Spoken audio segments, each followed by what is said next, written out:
नमस्कार। श्री रामचरितमानस में आप सभी का हार्दिक स्वागत, अभिनंदन। आज की इस वीडियो में आप सभी के सामने प्रस्तुत है श्री रामचरितमानस के बालकांड के दोहा नंबर 251, 52 और 53 का संपूर्ण अर्थ। बढ़ते हैं दोहे की तरफ। कुंवरी मनोहर विजय बड़ी, कीरति अति कमनीय, पावनिहार बिरंचि जन, रचेउ न धनु दमनीय। परंतु धनुष को तोड़कर मनोहर कन्या बड़ी विजय और अत्यंत सुंदर कीर्ति को पाने वाला मानो ब्रह्मा ने किसी को रचा ही नहीं। कहु काही यह लाभ न भावा, काहू न शंकर चाप चढ़ावा, रहु चढ़ाउब तोरब भाई, तिलु भरी भूमि न सके छड़ाई। कहिए ये लाभ किसको अच्छा नहीं लगता, परंतु किसी ने भी शंकर जी का धनुष नहीं चढ़ाया। अरे भाई, चढ़ाना और तोड़ना तो दूर रहा, कोई तिल भर भूमि भी छुड़ा न सका। अब जन को भाखे भट मानी, वीर विहीन मही मैं जानी, तजौ आस निज निज गृह जाहू, लिखा न विधि बै देहि विबाहू। अब कोई वीरता का अभिमानी नाराज न हो, मैंने जान लिया पृथ्वी वीरों से खाली हो गई है। अब आशा छोड़ अपने अपने घर जाओ, ब्रह्मा ने सीता का विवाह लिखा ही नहीं।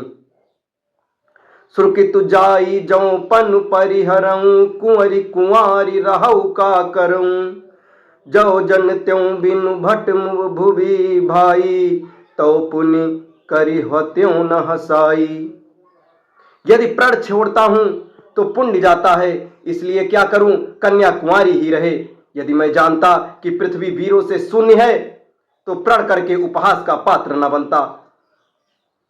जनक बचन सुनि सब नर नारी, देख जान की भय दुखारी, माखे लखन कुटिल भई भौ हैं, रथ पट फरकत नयन रिसौ हैं।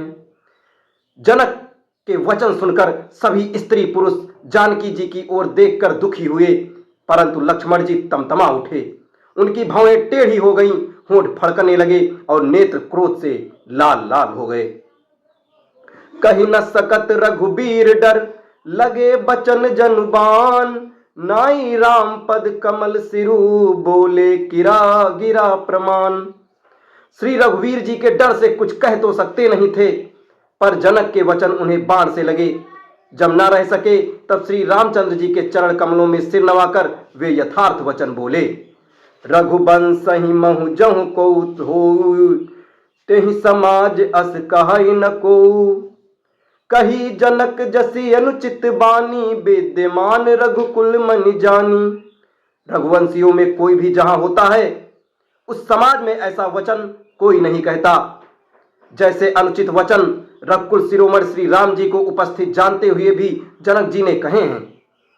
सुनहु भानुकुल पंकज भानु, कहूं सुभाऊ न कछु अभिमानु, जो तुम्हारी अनुशासन पाऊं, कंदुक यु ब्रह्मांड उठाऊं। हे सूर्य कुल रूपी कमल के सूर्य, सुनिए, मैं स्वभाव ही से कहता हूं, कुछ अभिमान करके नहीं। यदि आपकी आज्ञा पाऊं तो मैं ब्रह्मांड को गेंद की तरह उठा लूं। काचे घट जिमि डारों फोरी, संकऊं मेरु मूलक जिमि तोरी, तो प्रताप महिमा भगवाना, को बापुरो पिनाक पुराना। और उसे कच्चे घड़े की तरह फोड़ डालूं, मैं सुमोरी पर्वत को मूली की तरह तोड़ सकता हूं। हे भगवान, आपके प्रताप की महिमा से ये बेचारा पुराना धनुष तो कौन सी चीज है। नाथ जानि अस आयस होई, कौतुक करो बिलो कहीं सोई, और कमल नाल जिमि चाप चढ़ावो, जो जन सत प्रमाण लय धावो। ऐसा जानकर हे नाथ, आज्ञा हो तो कुछ खेल करूं, उसे भी देखिए। धनुष को कमल की डंडी की तरह चढ़ाकर उसे 100 योजन तक दौड़ा लिए चला जाऊं। तोरऊ छत्रक दंड जिमि, तो प्रताप बलनाथ, जो न करो प्रभु पद शपथ, कर न धरो धनु भात। हे नाथ, आपके प्रताप के बल से धनुष को कुकुरमुत्ते की तरह तोड़ दूं। यदि ऐसा न करूं तो प्रभु के चरणों की शपथ है, फिर मैं धनुष और तरकस को कभी हाथ भी ना लूंगा। लखन सकोप बचन जे बोले, डगमगानी महि दिग्गज डोले। सकल लोग सब भूप डराने, सियहि हरसु जनक सकुचाने। ज्यों ही लक्ष्मण जी क्रोध भरे वचन बोले कि पृथ्वी डगमगा उठी और दिशाओं के हाथी कांप गए। सभी लोग, सब राजा डर गए। सीता के हृदय में हर्ष हुआ और जनक जी सकुचा गए।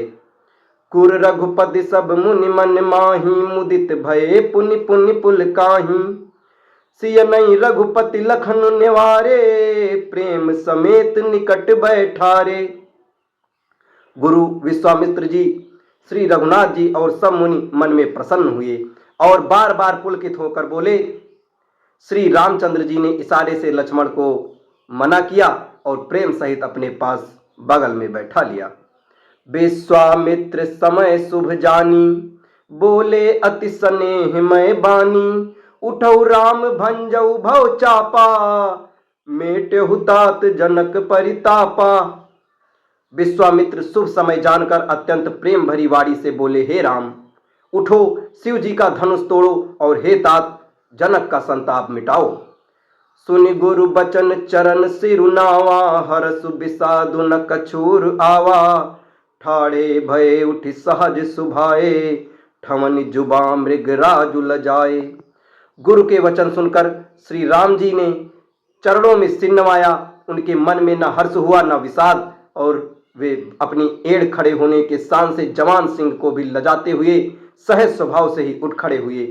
अब इसके आगे की कहानी भगवान श्री राम द्वारा धनुष भंग आपको अगले वीडियो में बताया जाएगा। तब तक हमारे साथ बने रहें। धन्यवाद। जय श्री राम।